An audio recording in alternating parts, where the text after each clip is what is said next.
Andhra university మహిళా engineering కాలేజీలో bomb ఉందంటూ వచ్చిన మెయిల్ కలకలం రేపింది. ఆ క్రమంలో మహిళా ఇంజనీరింగ్ కాలేజీలో అన్ని ప్రాంతాల్లో కూడా పోలీసులు తనిఖీ చేశారు. బాంబ్ స్క్వాడ్ కూడా అనుమానంగా తనిఖీ చేసిన పరిస్థితి ఉంది.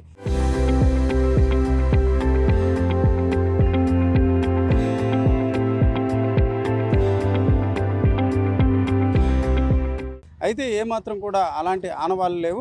నిజానికి చూసుకుంటే ఈ బాంబు ఉందంటూ వచ్చిన మెయిల్ ఎక్కడి నుంచి వచ్చిందన్న విషయంపై పోలీసులు ఆరా తీస్తున్నారు. సహజంగా ఆగంతకులు ఆకతాయిలు ఈ తరహా పని చేశారా లేక ఉద్దేశపూర్వకంగా చేశారా అన్న కోణంలో కూడా విచారణ కొనసాగుతుంది. ఆ క్రమంలో మహిళా కాలేజ్ ప్రాంగణంలో పూర్తిగా తనిఖీలు కూడా నిర్వహించిన పరిస్థితి.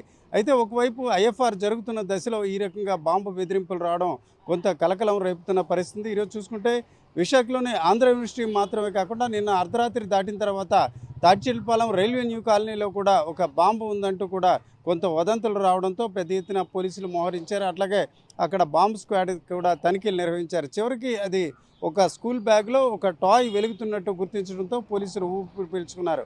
ఈ నెల 19 అలాగే 18 తేదీలో ఐఎఫ్ఆర్ విశాఖలో జరగడమే కాకుండా పెద్ద ఎత్తున దేశ విదేశాల నుంచి రక్షణ దళాలు రావడం, రాష్ట్రపతి ద్రౌపది ముర్ము కూడా హాజరవుతున్న దశలో ప్రతి అంశాన్ని కూడా విశాఖ పోలీసులు సీరియస్గా తీసుకుంటున్నారు.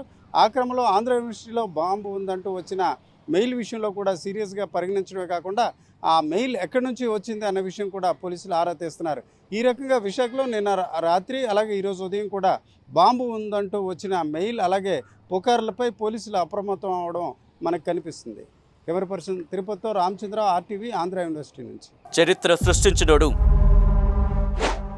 ఇప్పుడు ఆ చరిత్రని తిరగరాయబోతున్నాడు. అబద్ధాల గోడల్ని బద్దల కొట్టి నిజాలను రాగా మీ ముందుంచబోతున్నాడు. నిజమైన వార్తల కోసం వెంటనే డౌన్లోడ్ చేసుకోండి రా యాప్ని.